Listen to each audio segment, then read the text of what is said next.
Hello gamers, कैसे हो आप सब?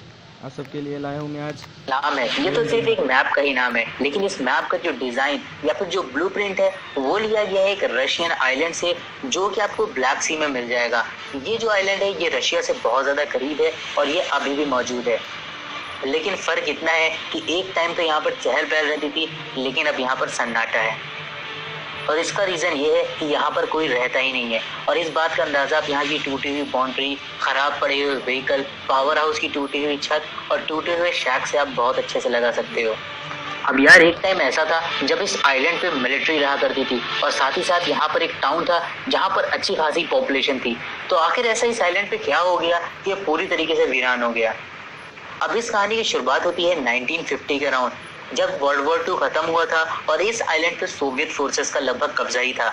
अब उन्होंने इस आइलैंड पे एक बायोलॉजिकल वेपन टेस्टिंग फैसिलिटी बनाई हुई थी, जहां पर वो अपने सारे टेस्ट करते थे।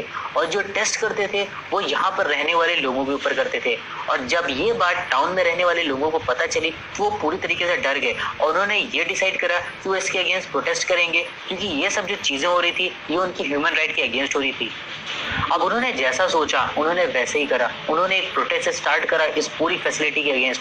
अब ये प्रोटेस्ट काफी ज्यादा बढ़ गया और उन्होंने फैसिलिटी के ऊपर अटैक कर दिया। अब मिलिट्री ने इनकी आवाज दबाने की पूरी कोशिश करी, इनके प्रोटेस्ट को जितना ज्यादा तोड़ सके उतनी ज्यादा कोशिश करी।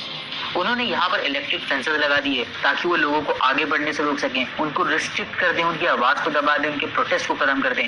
और ऐसे ही कुछ हमको गेम में भी देखने को मिलता है, जहाँ पर एक ब्लू वॉल हमको लगातार फोर्स करा करती है, हमारे एरिया को रिस्ट्रिक्ट करा करती है और लगातार हमको कोर के अंदर ढकेला करती है। अभी जो प्रोटेस्ट हो रहा था इसमें दो पार्टियां बन गई थी। एक तरफ वो मासूम लोग थे जो अपने हक के लिए लड़ रहे थे, वो नहीं चाहते थे कि उनके ऊपर ये वेपन टेस्टिंग्स करी जाए, और दूसरी तरफ वो मिलिट्री थी जो इनको रोकने की कोशिश कर रही थी। अब जहां तक बात आ जाती है प्रोटेस्ट की, तो यार यहाँ के लोगों ने बहुत ज्यादा स्ट्रगल करा, लेकिन उसका उन्हें कोई भी फल नहीं मिला। और आखिर में उन्होंने यही डिसाइड करा कि वो इस जगह को छोड़ के चले जाएंगे। और आखिर में सारे लोग यहाँ से छोड़ के चले गए और इस आइलैंड को अबेंडन कर दिया गया। अब यार इस आइलैंड का जो भी डिजाइन था वो पबजी पीसी और पबजी मोबाइल में हूबहू कॉपी कर दिया गया और इस मैप का नाम रख दिया गया एरेंगेल। अब इस आइलैंड पे आपको मिलिट्री बेस वगैरह तो मिल जाएगा, लेकिन आपको कुछ ऐसी जगह है जो इस मैप पे नहीं मिलेगी, जैसे कि स्कूल।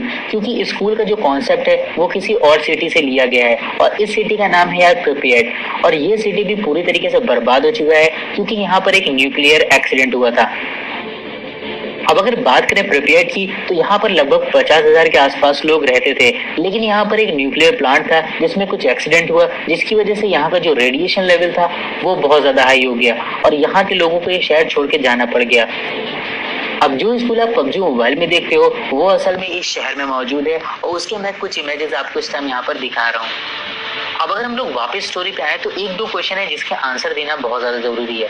पहला क्वेश्चन तो ये है कि मिलिट्री और वो जो टाउन के लोग थे उनके बीच में जो भी चल रहा था उसमें सही कौन था और गलत कौन था। अब यार ये आंसर बहुत ज्यादा आसान है। यहाँ पर सही वो लोग थे जो अपने हक के लिए लड़ाई कर रहे थे।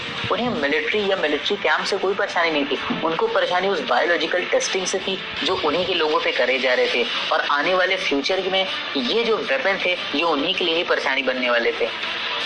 और जहां तक मैं मानता हूँ खुद के लिए, अपने बच्चों की प्रोटेक्शन के लिए प्रोटेस्ट करना कहीं से भी गलत नहीं है।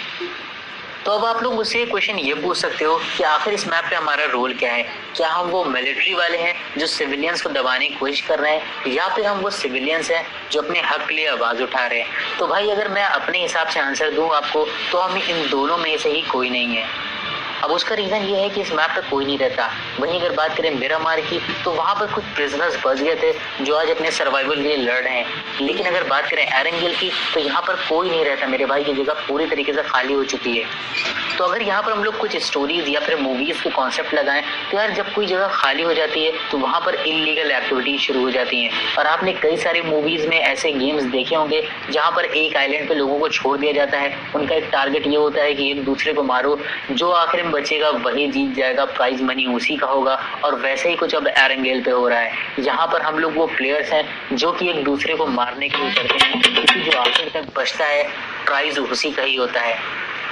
तो कुल मिला के इस मैप पे जो हम लोग का रोल है वो एक ऐसे मतलबी इंसान का है जिसको सिर्फ अपने आप से मतलब है, किसी और की जान से मतलब नहीं है। अब यार ये सिर्फ एक स्टोरी है तो ज्यादा सीरियस मत हो जाना, ये सिर्फ एक गेम है, तो इसे आप गेम की तरह दोस्तों आप तो हमारी वीडियो पसंद आई हो तो लाइक करना, सब्सक्राइब करना और शेयर भी करना। और यहाँ हमारे वीडियो पे अभी चल रहा है गिव अवे, तो इसलिए आप हमें कमेंट कर सकते हैं और वहाँ पे अपनी प्लेयर आईडी शेयर करके फ्री में यूसी या पबजी के डायमंड्स माफ़ करना, फ्री फायर के डायमंड्स या पबजी के यूसी ले सकते हैं। तो ठीक है, मिलते हैं हमारी नेक्स्ट वीडियो।